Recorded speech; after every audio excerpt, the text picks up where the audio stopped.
Bonjour, bienvenue pour une nouvelle analyse de stratégie CFD Performance. Aujourd'hui, c'est une stratégie sur l'or que nous allons analyser. Elle s'appelle Diamant dans notre portefeuille. Alors, comme d'habitude, nous allons commencer avec l'analyse du marché sur lequel on trade. Pour se remémorer les 10 ans d'évolution, c'est très important pour analyser une stratégie. Donc voilà le marché de l'or depuis 10 ans. Donc on se rappelle d'un marché haussier extrêmement fort jusqu'en octobre 2011. Ensuite, une période de transition jusqu'en octobre 2012 avec un marché qui va continuer à se comporter haussier malgré qu'il soit à l'horizontale. On l'observera sur de nombreuses stratégies. Et ensuite, depuis octobre 2012, sans aucun conteste, un marché baissier sur lequel nous sommes quasiment sur les plus bas. Voilà maintenant la courbe de performance de Diamant.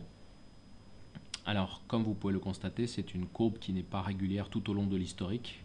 Pour autant, j'ai décidé de la conserver puisque depuis octobre 2011, c'est-à-dire le point haut, quasiment jour pour jour, ici comme vous pouvez le voir, on a un comportement qui est très convaincant. Et en fait, je préfère parier sur une poursuite des conditions actuelles plutôt que sur une modification historique.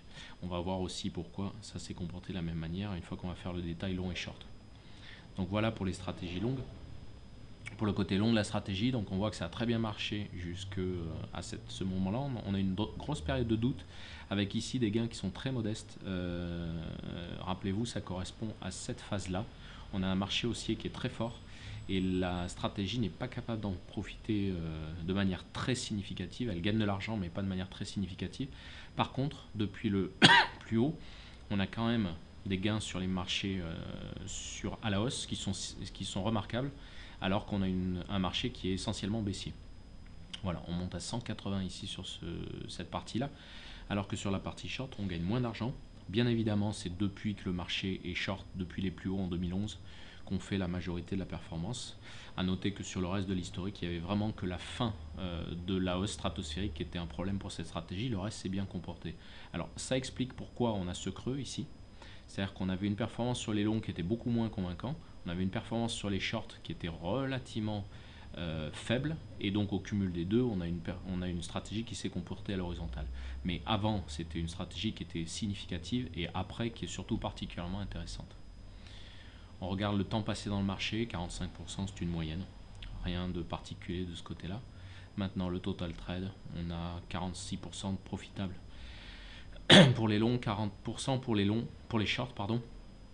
On a un average trade qui est pas très important, mais c'est souvent le cas pour les stratégies de tendance, à savoir que vous allez avoir des forts gains qui sont compensés par des petites pertes. On le voit ici avec la possibilité d'avoir un gain très très important de plus de 60 $ sur le pétrole quand on est à la hausse et plus de 72 $ sur le pétrole quand on est à la baisse, alors que les plus grosses pertes sont de 25 $ pour les longs et 37 $ pour les baisses. Donc c'est toujours le même type de ratio qu'on va trouver sur des stratégies de tendance. Maintenant, nous allons aller voir deux périodes très significatives sur cette stratégie, par exemple celle qui se termine ici.